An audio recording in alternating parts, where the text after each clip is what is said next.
Hey guys! The last video I put up was actually filmed several weeks ago, but I came down with half of a cold and for a while my throat has been pretty dry and talking a lot still isn't one of my favorite things. Lately I've been playing a lot of Assassin's Creed Revelations and really enjoying that, and I have also been working on a sweater. Can't really tell what it's gonna look like right now, but it's gonna look pretty cool when it's done. I would do a stitch and bitch video, but it takes a lot of focus, especially lately because I keep finding drop stitches and wrap stitches and stuff I have to go back and fix because I want it to be perfect.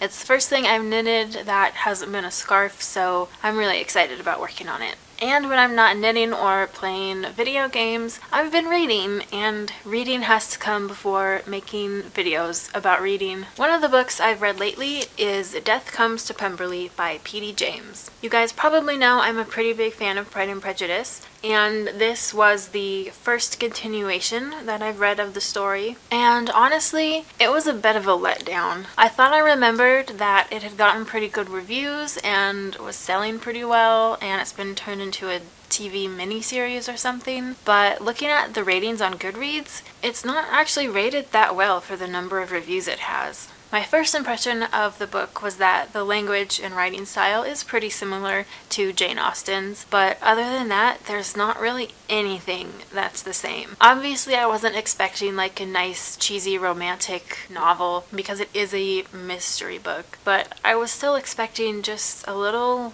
more. The characters were not interesting, especially Lizzie Bennet. I love Lizzie Bennet in Pride and Prejudice and the Lizzie Bennet Diaries, but in Death Comes to Pemberley, she's just a vague stock character, and the book in general has nowhere near the amount of wit that Pride and Prejudice does. And after watching the Lizzie Bennet Diaries, I had a much deeper appreciation for the character of Lydia, but in this book, she also is just a very stereotyped character, one-dimensional, doesn't really have any depth to her. And then she is involved with some parts of the events that relate to the crime, but we don't really ever get to hear her side of the story, which just seems like a huge plot hole.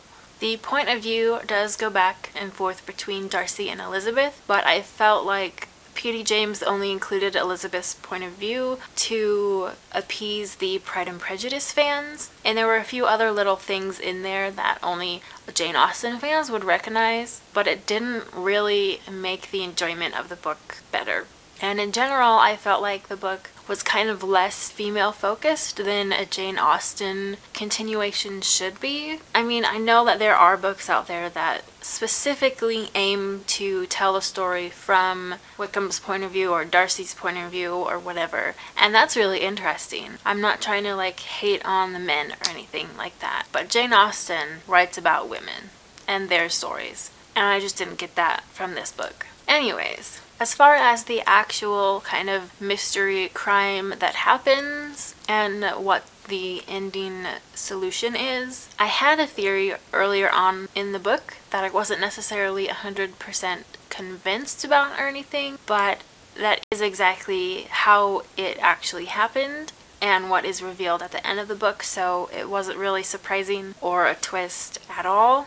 So just the mystery and the plot alone was not enough to make me really love the book either. As far as who I would recommend the book to, maybe only someone who's interested in reading every single adaptation or continuation of Pride and Prejudice, or someone who's not interested in Pride and Prejudice at all but likes just standard procedural crime novels, and particularly any that are set in Regency England. I am interested in trying out the TV series and seeing if those writers have managed to make more interesting and accurate characters than P.D. James did with characters that had already been created by someone else, or if they can add more suspense and stuff like that. So I gave Death Comes to Pemberley by P.D. James 3.5 stars.